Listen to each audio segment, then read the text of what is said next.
जिला top news.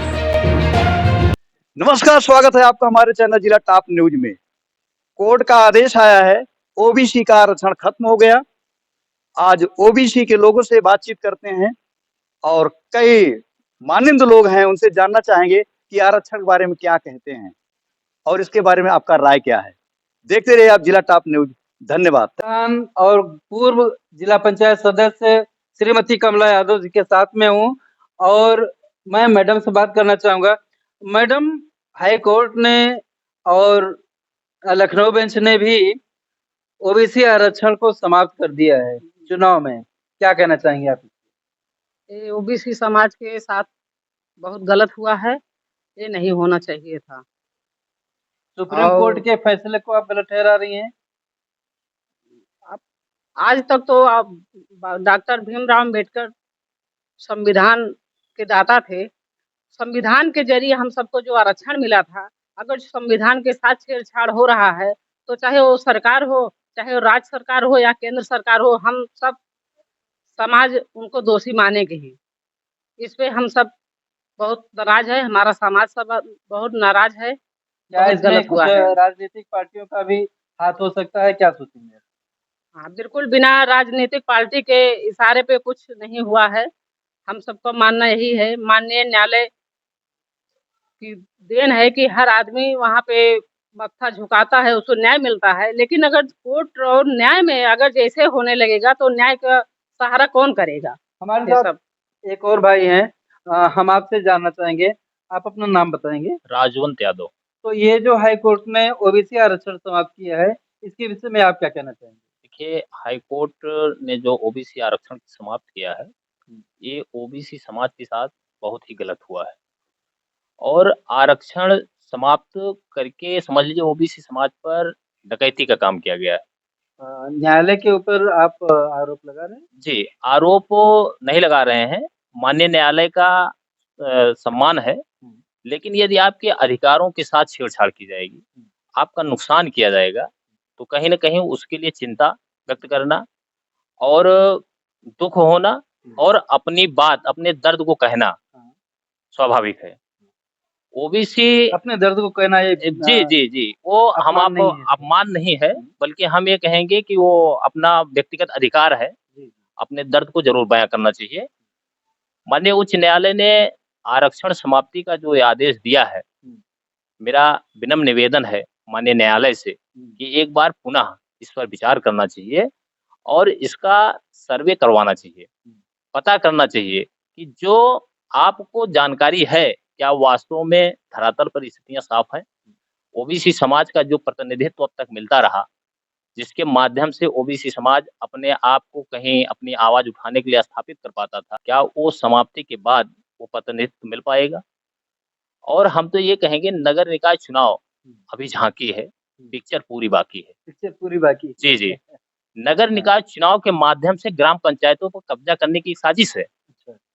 संविधान में जो व्यवस्था है, ओबीसी समाज को 27%, महिला को आरक्षण, एससी-एसटी समाज को आरक्षण के तहत राजनैतिक भागीदारी मिलती है।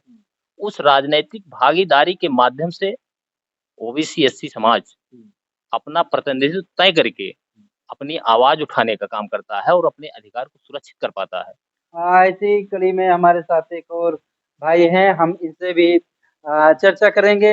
अपना नाम बता दीजिए। पंचराम यादव। क्या आपको लगता है कि जैसे अभी हाई कोर्ट ने ओबीसी आरक्षण समाप्त किया है, आगे चल करके सरकारी नौकरियों में भी ये आरक्षण समाप्त किया जा सकता है या और कोई खतरा हो सकता है, क्या कहना? जी, नहीं, तमाम खतरा हो सकता है क्योंकि ओबीसी समाज के लिए जो है कि जो आदेश है सरकार के ऊपर डिपेंड किया गया है हाई कोर्ट का कि वो अपने हिसाब से आरक्षण अब करेगी। तो सरकार हमेशा जो है वो ओबीसी समाज को इधर-उधर बाँटने का काम कर रही है, क्योंकि इसके पहले भी ओबीसी समाज को जो 27% आरक्षण मिला उसमें 3 कैटेगरी करना चाहती थी सरकार कि आपस में बाँट दिया जाए जिससे ये लोग जो मजबूती इनकी है वो खत्म हो जाए। ओबीसी समाज से आप क्या कहना चाहेंगे इसके विषय में? ओबीसी समाज से हम ये कहना चाहेंगे कि सभी को इस पटल पर आना चाहिए क्योंकि इससे हमारी जो सामाजिक प्रतिष्ठा बढ़ी है या आर्थिक क्षेत्र में या नौकरियों में हम जा रहे हैं, उसको रोका जा रहा है। अच्छा। इससे हमें हमें बांट के कमजोर किया जा तो रहा है। क्या होना चाहिए इसके बारे में, क्या करना अब इसके बारे में सभी ओबीसी समाज के जो अगुवाकार हैं या हम ही लोग हैं, सबको इसमें एक मंच पर आना पड़ेगा, जिससे जो है सरकारें जो है उस पर कुछ पुनर्विचार करें और हाई कोर्ट को पुनर्विचार करना चाहिए। धन्यवाद। जहां तक हम समझते हैं कि हाई कोर्ट और सरकार एक दूसरे के कड़ी है, न्यायपालिका और विधायिका जो है एक दूसरे की कड़ी है। जैसा कि शासन प्रशासन में बैठे हुए हमारे जिम्मेदार माननीय यशस्वी मुख्यमंत्री जी ने कह दिया है कि बिना कोटा के आरक्षण नहीं चुनाव नहीं कराया जाएगा, निकाय चुनाव नहीं होंगे। तो जैसे माननीय मुख्यमंत्री जी का स्टेटमेंट आ गया है और कई बैकवर्ड के जो भी लीडर हैं उनके भी जो है स्टेटमेंट आ गए हैं कि अगर सरकार जो है निकाय चुनाव में कोटा समाप्त करके चुनाव कराती है तो हम सुप्रीम कोर्ट जाएंगे, अपने विधिक सलाह से सलाह लेकर के जो है आगे कार्रवाई करेंगे। तो उन लोगों के ये जो विचार हैं वो तो जो है स्वागत योग्य है कि अगर सरकार नहीं मानती है तो हम लोग अपने हक और अधिकार की लड़ाई के लिए सुप्रीम कोर्ट जाएंगे। अच्छा, आप अपना नाम बता दीजिए। मेरा नाम अमित यादव है और हम चाहते हैं कि अगर सरकार ने कोटा जो है निकाय के चुनाव में अगर रोक लगा करके कोटा जारी करके चुनाव कराती है तो उसके इस फैसले का जो है हम सभी ग्रामवासी इसको स्वागत करते हैं। आपका क्या नाम है? संजय कुमार पाल। संजय पाल जी, हाई कोर्ट ने ओबीसी का आरक्षण समाप्त कर दिया है, ये अच्छा किया बुरा किया है? अच्छा नहीं किया है। तो बुरा किया है। अच्छा नहीं किया है भाई, बुरा तो किया है। क्या नाम है आपका? रविंदर पाल नाम है हमारा। हाई कोर्ट ने चुनाव में ओबीसी का आरक्षण समाप्त कर दिया है, क्या कहना चाहेंगे आप? वो बहुत गलती किया है समाप्त करके, क्यों? इसलिए कि ओबीसी का आरक्षण समाप्त करने से ओबीसी का हक चला जाएगा।